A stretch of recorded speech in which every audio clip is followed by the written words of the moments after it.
Ipinakita ng Office for Transportation Security o OTS ang actual CCTV footage ng dalawang kaso ng di umano'y laglag bala sa NAIA. Nakakita naman ng pagkukulang ng OTS sa screening procedure na isinagawa ng ilan nilang tauhan.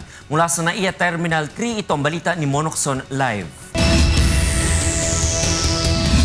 Mon? Magandang gabi, Attorney Reg. Sa kauna-unahang pagkakataon nga ay ipinakita nitong Office for Transportation Security yung actual footage ng kaso ng laglag bala dito sa sa Ninoy Aquino International Airport. Aminado ang OTS na meron ng pagkukulang yung ilan sa kanilang mga screener dun sa isinagawang screening procedure sa isang kaso ng laglag bala dito sa NAIA. Ang unang CCTV footage ay ang kaso sa NAIA Terminal 2. Inireklamo ng isang pasahero na nilagyan umano ng bala ang kanyang bag. Ayon sa OTS, may pagkukulang na nagawa ang kanilang mga screener dahil hindi nasunod ang tamang proseso. Pinabayaan ng mga screener na makita ng pasahero ang screening machine at hindi agad nagawa ng incident report ang pangyayari. Sa kaso naman ng Amerikano na nahulihan ng bala sa bagahe, naging maayos naman ang screening procedure. Ginawa ang paghalongkat sa bag na nakakitaan ng kahinahinalang bagay sa harap mismo ng pasahero. 7 beses na dumaan sa x-ray machine ang bagahe at nagawa naman ng incident report ang kaso. Ayon sa OTS, patuloy na iniimbestigahan ng kaso at narilib na rin sa kanilang mga trabaho ang 4 na empleyado ng OTS na inirereklamo.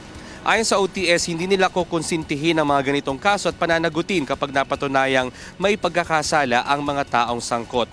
Samantala, pinagpaliwanag ng mababang kapulangan ng Kongreso ang Office for Transportation Security hinggil sa di umano'y modus ng ilang empleyado nito na naglalagay ng bala sa bagahe ng mga pasahero. Kinuwestiyon ng mga mambabatas ang proseso kung paano nagche-check ng kanilang mga tauhan ng OTS. Aminado naman ng OTS na wala silang isinasagawang body check sa kanilang mga tauhan. Ayon sa mga mambabatas, upang huwag mapagbintangan na ang kanilang mga tauhan na naglalagay ng bala sa mga bagahe, kailangan magkaroon ng masusing body check sa mga OTS personnel.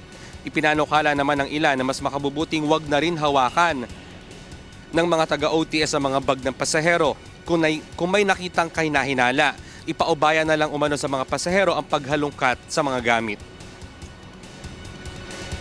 Attorney Reg, sa tala ng OTS, meron palang mahigit 4,000 na kaso ng mga pasahero na nahuhulihan na may dalang bala dito sa NAIA at 2 lamang dito ang naging kontrobersyal.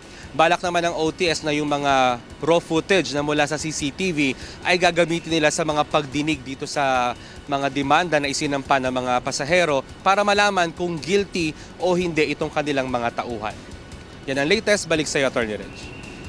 Maraming salamat, Monokson. Nag-uulat ng live mula sa NAIA Terminal 3.